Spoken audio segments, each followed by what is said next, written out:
Welcome back to the Starman Report. I'm Eli Burton, your host. And before we jump in, I have an exciting Starman update for you.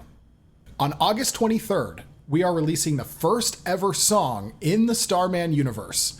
It's titled Starman Forever, and I'll tell you what, here's a sneak peek.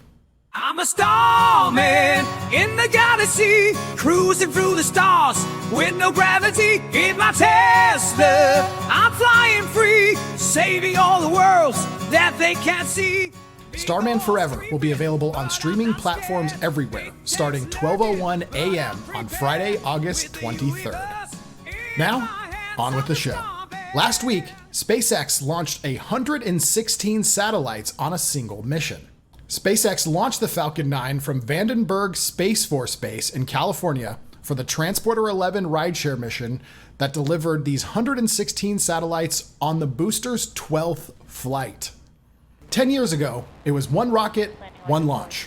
But literally yesterday, a Falcon 9 on its 12th flight delivered 116 different satellites to orbit. Saturn V and the Apollo program were incredible. It showed people what was possible when we pushed the bounds of science. But in this era, right here, right now, this is the true launch of the space age. With NASA Artemis and the SpaceX Starship, we aren't just going to visit the moon. This time, we're going to stay. Looking deeper into the galaxy, the James Webb Telescope has captured a very bright new image. This is Messier 106, and it is one of the brightest and nearest spiral galaxies to our own. It sits at about 23 million light years away, which is incredibly far by our human scale, but by galactic scales, we're practically neighbors. And finally, the Boeing Starliner. There seems to be no good news for Boeing lately. NASA astronauts Williams and Wilmore are still on the ISS with no set return home date.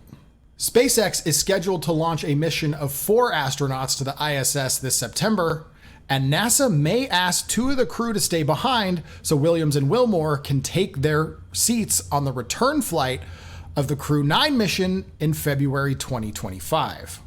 So what started as an 8-day mission has now turned into potentially over a 200-day mission in space. And although going to space for a week could be seen as a fun work vacation, 200 days in space is a grueling demand on the body, both mentally and physically. Godspeed up there, guys. On that note, thank you so much for watching this week's episode of the Starman Report, and I look forward to having you back for more of the most exciting news in space.